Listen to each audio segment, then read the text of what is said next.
वार्तालाप टीवी के इस विशेष कार्यक्रम में एक बार फिर से स्वागत है। सभी दर्शकों का अभिवादन और साथ में अभिवादन करते हैं बैजनाथ पासवान जी का। सर बहुत बहुत स्वागत है कार्यक्रम में आपका। जी जी, आपका भी है सर कि आपने हमें ऐसे लोगों को बोलने का समय दिया है। और जी मैं समाजवादी पार्टी के पूर्व विधायक हूँ। मेरे विधानसभा क्षेत्र 300 मोहम्मदाबाद गोहना 355 है। जी। और मैं आपसे समाजवादी पार्टी में मैंने अप्लाई किया है कि हम्म। मुझसे मोहम्मदाबाद से मुझे टिकट दिया जाए। जी। और आज आज के डेट में मोहम्मदाबाद से हर वर्ग के लोग हम्म। समाजवादी पार्टी के 2012 से 2017 तक जो काम हुआ था, हम्म। उस काम को लेकर के बैजनाथ पासवान के साथ हर धर्म, हर बिरादरी के लोग, हर मजहब के लोग मेरे साथ हैं। और वो जी चाहते हैं 2017 से 2022 चल रहा है, जी। और उन 21 तक, 2017 से 21 तक ले मोहम्मदाबाद विधानसभा में कोई काम नहीं हुआ, किसी केवल हम्म। कागज पर होते रहा। तो हम्म। इसलिए जनता यहाँ की घबराई हुई है। वो चाह रही है कि यहाँ से बैजनाथ पासवान को समाजवादी हम्म। पार्टी से प्रत्याशी बनाया जाए, और हम्म। हर धर्म के लोग धर्म मजहब से ऊपर उठ करके बैजनाथ पासवान और समाजवादी पार्टी का साथ देना चाहते हैं। जी जी सर, और मैं साथ रोकता हूँ आपको क्योंकि आप हमारी पिछली बार बात हुई थी। आप बिल्कुल साधारण जी पृष्ठभूमि से आते हैं। आपने आकर के लोगों के जन कल्याण के लिए कार्य किए और इसलिए आपकी छवि बनी। आप लोगों के वो एकदम करीबी नेता बन करके आप निकल के आए जिन्होंने उनकी हर दर्द को और पीड़ा को समझा और उस हिसाब से विकास कार्य किया। अब सबसे जी पहले जी। ये जानना चाहेंगे कि आपके समय में जब आप विधायक रहे उस समय में किस तरीके के विकास कार्य हुए जो कि आप की एक मजबूत नींव है जनता के अंदर, अपने मतदाता के अंदर। और अभी पिछले 4-5 साल में क्या कमी रही, किन तरीके के विकास कार्यों को होना था जो नहीं हुए, जिसका रोष जनता में है। और जनता में रोष आज के तारीख में है कि सारे जो हम लोग समाजवादी पार्टी में काम करके गए थे, हम्म। और सारे काम अभी अधूरे हैं। कोई काम वो 5 साल क्या में नहीं। वो क्या विकास के कार्य थे। वो विकास के कार्य थे कि जो हमारे सरसेना से हम्म। एक मऊ रोड है, जेल होते हुए मऊ जाती है जी। वो रोड। हम्म। और 2017 में हम उस पर करीब 4 करोड़ रुपया दिया था। हम्म। और रोड 2015-16 में उसके वर्क हुए थे, हम्म। और आज तक ले वो रोड एकदम टूट गई है। जी। और पर आदमी पैदल भी नहीं जा सकता। अब ये हम्म। लगता है कि रोड गड्ढे में है कि गड्ढे में रोड है। जी। और सरकार कहती है कि बहुत से काम हुए हैं। अब हम्म। तरसेना से काजा, खिरिया, इटौरा हम्म। होते हुए, जेल होते हुए मऊ जाती है। हम्म। और एक हमारी रोड है सरसेना से पचिस्ता बिशुनपुर जाती है। हम्म। और एक रोड आपका मैं बनवा करके गया था, रानीपुर से खोरांट की 10 किलोमीटर की रोड है, हम्म। एकदम धाराशायी हो गई है। उस पर आदमी चल नहीं सकता, पैदल भी नहीं जा सकता। हम्म। और एक रोड है आपका करहा से लग्गूपुर, हम्म। जहानागंज को जोड़ती है। और जहानागंज जो लग्गूपुर से आगे हमारी राइस मिल है, वहां तक ले जो आजमगढ़ तक का हिस्सा है, वो हम्म। बन गया था। मगर मेरे विधानसभा की रोडें ऐसे ही पड़ी हुई है। आपका हम्म। रामनगर मोड़ से लेकर के खलीसा होते हुए वो आ हम्म। जाती है, घोसी मार्ग में मिल जाती है, वो सब धाराशायी हो गई। पांच हम्म। साल में उस पर कोई काम नहीं हो पाया। जनता बहुत भारतीय जनता पार्टी से बहुत रुष्ट है, और हम्म। इनके कागज में काम चल रहे हैं, इसलिए हम्म। जनता बदलना चाहती है। अच्छा और सर, वो नहीं मैं जी आपको रोकूंगा यहाँ पे। सर अभी जैसे हम ये रोड की बात करते हैं, आप जी विधायक रहे तो आपकी कॉन्स्टिट्युएंसी के अंदर कुछ लोगों के, क्योंकि ग्रामीण जब एरिया आता है तो आवास की भी स्थिति होती है कि उनके आवास के लिए आपने किस तरीके के कार्य किए, उनके जो मूलभूत सुविधाओं के लिए क्या कार्य किया गया, नल, पानी, बिजली, ये किस तरीके से काम रहे? क्योंकि बीजेपी तो दावा कर रही है कि बहुत विकास किया है, किस तरीके से रोड बन रही है, हाईवे बन रहे हैं, मंदिर तक कॉरिडोर, विश्वनाथ, काशी विश्वनाथ कॉरिडोर बन रहा है यूपी के अंदर। तो यूपी के अंदर तो काफी गाल बजा करके योगी सरकार कह रही है कि हमने तो बहुत विकास किया है। नहीं, देखिए, विकास केवल कागज में हुए हैं। जब आदमी के पास कोई रोजगार नहीं रहेगा, नौकरी नहीं रहेगी, तो ये 5 किलो राशन देने से देश की रोजगारी और जो बेरोजगार है खत्म नहीं हो सकता। लोगों को हम्म नौकरी चाहिए, रोजगार चाहिए। तो हम्म इसलिए देश नहीं, विधानसभा नहीं परेशान है, पूरा देश परेशान है। और हम्म जब तक मेरे समाजवादी पार्टी गवर्नमेंट में मैंने 58 गांव लोहिया किया था, जिसमें 58 गांव में मैंने 3.5 लाख रुपए का आवास दिए हैं। 4,500 आवास दिया मैंने अपने विधानसभा को, हम्म और 4,500 आवास भी दिया हर गांव में। 58 गांव में 35 लाख रुपए की लागत से आरसीसी हुई है। हम्म और जो हमने जनेश्वर मिश्रा गांव किया, उसमें 40 लाख रुपए की लागत से आरसीसी हुई है।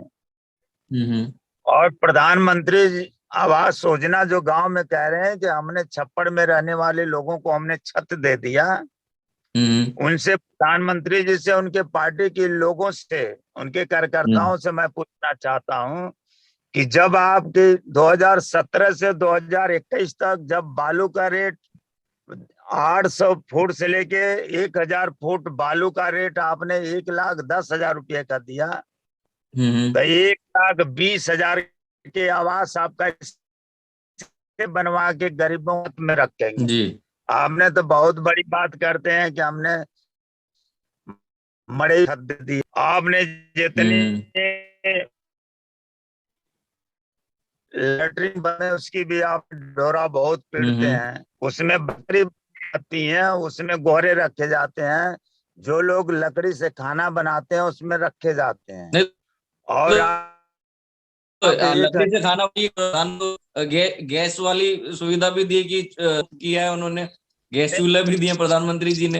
नहीं, लकड़ी और चूल्हा गैस देने से तो गैस खरीदा नहीं जाएगा। हम्म इसलिए कि जब उनके पास नौकरी रहेगी, जब पैसा रहेंगे जेब में, हम्म तब वो सिलेंडर खरीद सकते हैं। हम्म जब उनके पास कोई व्यवसाय नहीं है, रोजगार नहीं है, तो हम्म 5 किलो राशन लिया करके उसको बेच करके भी गैस सिलेंडर नहीं खरीद सकते। उनको नौकरी की जरूरत है। हम्म पैसा जेब में रहेगा तो दर्शन भी लोग करने जाएंगे। जेब में पैसा नहीं रहेगा तो हम्म कहीं पूजा पाठ, कहीं दर्शन करने में भी जाने में उनको दिक्कत होगी। वो कर्ज किससे मांगेंगे? जी। तो ये बहुत बड़ी समस्या है देश के सामने। इन्होंने कहा था कि हम्म 2 करोड़ नौकरी देंगे हाँ हाँ 1 साल। इन्होंने 2 करोड़ नौकरी तो नहीं दिया, कई करोड़ नौकरी इन्होंने ले लिया। इसलिए हम्म ये कह रहे हैं कि हम सभी नौकरी देंगे। जब आपके सरकारी संस्थाएं सारी बिक जाएंगी तो हमें हम्म आरक्षण का लाभ भी नहीं मिल पाएगा। हम्म आरक्षण का लाभ तब हमको मिलता कि हमारी सरकारी सारी संस्थाएं बची रहती, तब तो हम्म हमें नौकरी मिलती। तो हम कहते हैं कि हमें सरकारी नौकरी मिल गई है। और हम्म सभी प्राइवेट को बेच देंगे तो आप 10,000 5,000 रुपये की नौकरी से इस महंगाई में गरीबों का काम चलने वाला नहीं है। पढ़ लिख करके नौजवान बेरोजगार होके रोड पर चल रहा है, उसके जेब हम्म में पैसा नहीं है, तो अपने मन को बढ़ा देगा, कहीं गलत काम भी करेगा। इसलिए अपने नौजवानों को, पढ़े लिखे नौजवानों को नौकरी की जरूरत है। सारी हम्म संस्थाएं को बरकरार रखने की जरूरत है। ये हम्म नहीं बचेगा देश का तो देश तो गुलाम हो जाएगा ना। जब हम जहाँ 70 अच्छा साल सर, के आजादी में जी हम कहीं बिल्कुल आगे सही बढ़ बात कह रहे रहे हैं थे। आप। नहीं बिल्कुल सही जी। कह रहे हैं आप, लेकिन एक चीज ये भी निकल के आती है कि हमारा देश वही, नागरिक वही, संसाधन वही, सारी चीजें हमें यहीं से निकालनी है, यहीं पे रोजगार देने और इसी संसाधनों का सदुपयोग सदुपयोग करके काम करना है। तो समाजवादी पार्टी के पास में क्या खाका है, क्या ब्लूप्रिंट ऐसा है कि वो रोजगार को भी बढ़ा पाएंगी और विकास की रफ्तार को भी दुगना कर पाएगी? अब देखिए, विकास के रोजगार को समाजवादी पार्टी बढ़ा भी सकती है, और घटाने का तो कोई काम ही नहीं है। नहीं क्योंकि नहीं, वो संसाधन हमारे पास यही है, इन्हीं संसाधनों का उपयोग करके। हम्म, हम्म। जी, इसी संसाधन से हम रोजगार भी दे सकते हैं और नौजवानों को नौकरी भी दे सकते हैं।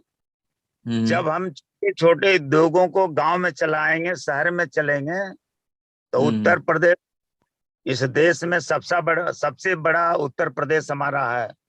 बिल्कुल। उत्तर प्रदेश के लोग समझेंगे हमें नौकरी नहीं मिलेगी हम्म। और सरकारें कहें कि हम नौकरी नहीं दे पाएंगे, तो सरकार के समझ में बात नहीं आ रही।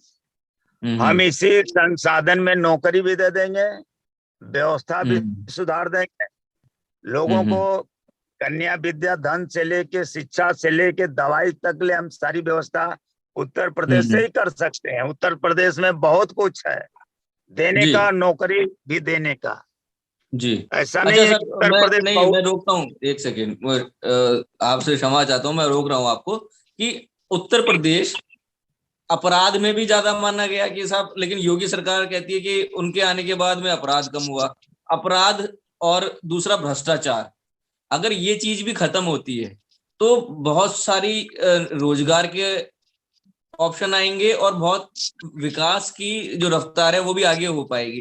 तो इसके लिए क्या, अपराध के लिए और भ्रष्टाचार के लिए किस तरीके से हम ये देखें समाजवादी पार्टी को कि वो कार्य करने जा रही है? देखिए, भ्रष्टाचार और बेरोजगार, हम्म। इसको यदि हम नौजवानों को रोजगार देंगे तो भ्रष्टाचार अपने आप खत्म हो जाएगा। नहीं तो सर, और जहाँ भ्रष्टाचार तो वही कर रहे हैं ना, जो जो किसी जगह पे बैठे हैं, जो रोजगार में हैं, जो किसी ऐसे पद पे बैठे हैं, उसका दुरुपयोग करके तो भ्रष्टाचार कर रहे हैं। बेरोजगार आदमी तो क्या भ्रष्टाचार कर लेगा? नहीं नहीं, कहने का मेरा मतलब कि यदि कोई भ्रष्टाचार कर रहा है, जहां तक ले गुंडाई बढ़ गई है, सारे हम्म। लूट घसोट हो रहे हैं, तो लूट घसोट कहीं नहीं हो रहा। बीजेपी केवल कहने के लिए कहती है, जब हम हम्म। नौजवानों को रोजगार देंगे तो कहीं कुछ होने वाला नहीं है। और जी। जहां तक ले गुंडागर्दी का सवाल है, हम्म। आप जानते हैं कि आपको हम क्या कहें, जब जो हमारे नौजवान पढ़े लिखे, हम्म। जब इनके हाथों में रोजगार चला जाएगा तो ये कोई गलत कदम नहीं उठा सकते। जी। और जहां तक ले कह रहे हैं कि हमने गुंडागर्दी सब खत्म कर दिया, भ्रष्टाचार खत्म कर दिया और हम्म। जितने बड़े बड़े माफिया हैं उनको खत्म कर दिए, हम्म। तो भारतीय जनता पार्टी के उत्तर प्रदेश के मुख्यमंत्री आदित्यनाथ जी के पास सारे रिकॉर्ड हैं। हम्म। अभी वो देख लें कि किस किस माफिया को खत्म कर दिया, कितने माफिया हैं कि नहीं है। उस हम्म। रिकॉर्ड को देश के सामने उनको रखना चाहिए ना। हम्म। छाड़ छाड़ के बिरादरी के, जात और धर्म के नाम पर खत्म करेंगे। हम्म। और वो खत्म, गुंडा माफिया किसी का होता नहीं, किसी जात का नहीं है, हम्म। किसी धर्म का नहीं। हम्म। यदि उस लोगों को सबको रोजगार मिलेगा तो अपने रास्ते को चेंज कर सकते हैं। हम्म। और यदि बेरोजगार का वो दौड़ेंगे, उनके पास जेब में पैसा नहीं रहेगा, तो तरह तरह की बातें सोचेंगे, गलत काम हम्म। करने का वो अपना मन भी बनाएंगे। इसलिए सभी को आज के दौर में रोजगार की जरूरत है, जेब में पैसे की जरूरत है, जो अपना हम्म। मेहनत करके रोजगार भी चलावें, नौकरी भी करें, तो अपने मन को वो अस्थाई करेंगे। जब जेब में बच्चों के पास पैसा नहीं रहता तो तरह तरह की बातें सोचते रहते हैं। जी जी। अच्छा सर, अभी अभी ना एक ये है कि हम अगर उत्तर प्रदेश की पृष्ठभूमि को देखते हैं तो यहाँ पे चुनाव दो तरीके से लड़ा जाता है। एक धर्म के हिसाब से कि संप्रदाय और धर्म के हिसाब से, दूसरा हम स्वर्ण और दलित के हिसाब से, जाति के हिसाब से करते हैं। तो अब धर्म के हिसाब से देखें तो बीजेपी आगे चल रही है, और जाति के हिसाब से देखें तो अभी दलितों को साधने का काम योगी जी ने शुरू कर दिया है। वो दलितों के घर जा रहे हैं, खिचड़ी खा रहे हैं। तो समाजवादी पार्टी किस तरीके से इनके ये वार को संभाल पाएगी और किस तरीके से प्रत्युत्तर देने की स्थिति में है? देखिए, दलितों के घर खाना अच्छी बात है, हम्म। और यदि कोई दलित अपने मर्जी से अपनी व्यवस्था के हिसाब से खाना बनाता है तो उत्तर प्रदेश के मुख्यमंत्री जी को खाना चाहिए। बिल्कुल खाना दलित चाहिए। के घर अच्छे व्यवस्था करके भेज देंगे कि खाना बना दो, हम आज के हम्म। घर आपको खाना खाएंगे। तो हम्म। अच्छा खाना तो जिस दिन खाएंगे उस दिन बनवा देंगे, हम्म। व्यवस्था भेज देंगे। उस दलित के घर कल के लिए कौन सी व्यवस्था जोगी जी बताएंगे। तो ये व्यवस्था ऐसे नहीं, दलित जो रोज खाता उसी को आप खाइए, बढ़िया से खाइए बैठ के दलित के साथ, हम आपका सम्मान करेंगे। और दलित के घर केवल राशन भेजा देंगे, सारी व्यवस्था बना देंगे, तो दलित भी बहुत खुश होकर के आपको खाना बना देगा, अपने घर खाना आपको खिला देगा। मगर कल के डेट में दलित क्या कैसे खाता है, कितनी मेहनत करता है, और दलित के घर पे आपने 5 किलो राशन दे रहे हैं तो उसी को खाइए आप। जो दलित खा रहा तब हम आपको मानेंगे कि जोगी जी ने दलित के घर खाना खा लिया बढ़िया से। दलित के पास की व्यवस्था तो हम जानते हैं, गांव के लोग जानते हैं। जी जी।